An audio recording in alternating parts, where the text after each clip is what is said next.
Hey there riders, Moto Journo Kris here today. This is going to be a really quick and easy one that will hopefully help you solve this problem if you've had it. So basically speaking, my sister's KTM 390 Adventure, as you can see here, started stalling a little bit, particularly when the bike was warmed up and was quite hot.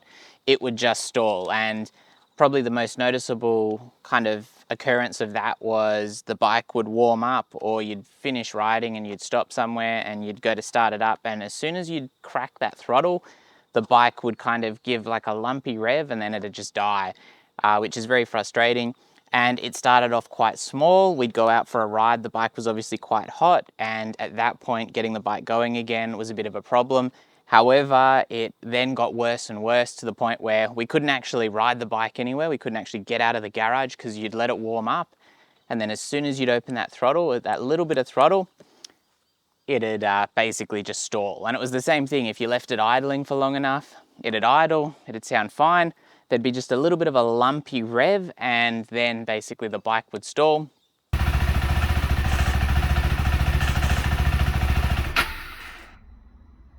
You could start the bike straight back up. There was no flooding at first. I thought perhaps, it wasn't getting fuel or something like that. No real luck there. I'd looked into it and people were saying, the clutch switch could be an issue, the side stand switch could be an issue. But realistically, for what we were experiencing, that didn't seem to be the case. It seemed to be more likely to be like a fueling issue. Maybe there wasn't enough pressure getting pushed through a kinked fuel line under the tank, which was apparently a problem on the earlier models.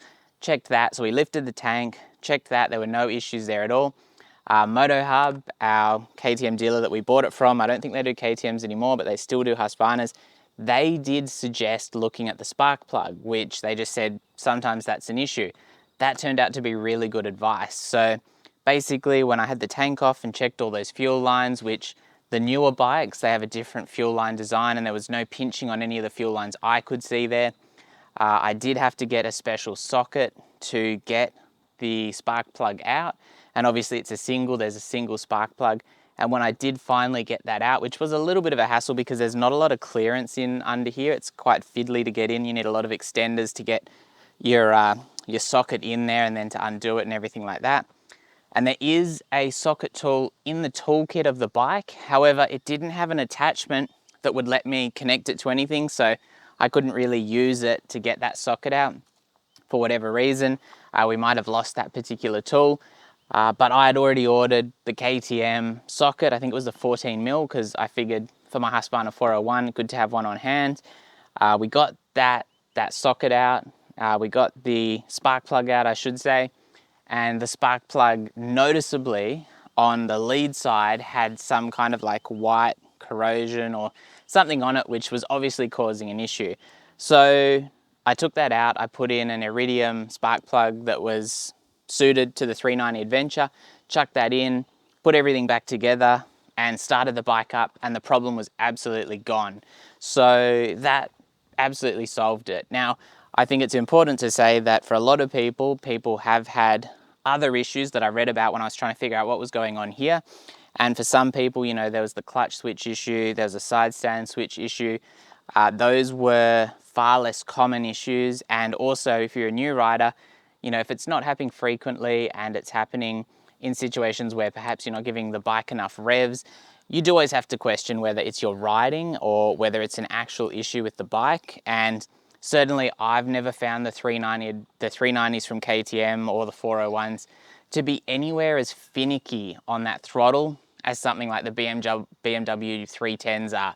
Those BMW 310s, they don't carry a lot of momentum.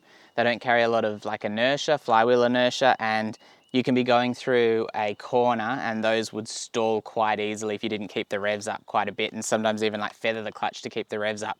I've never really experienced that with the 390 Adventure. I haven't really experienced it with any of the other 390s I've ridden.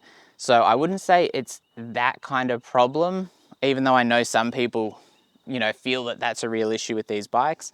And certainly here, once we changed that spark plug out, got everything back together, it was absolutely problem solved. We haven't had any issues since. I would probably recommend just checking down the line if this has been a problem, kind of see how the spark plug is doing maybe in a couple of months' time, or if you do start to see that stalling issue.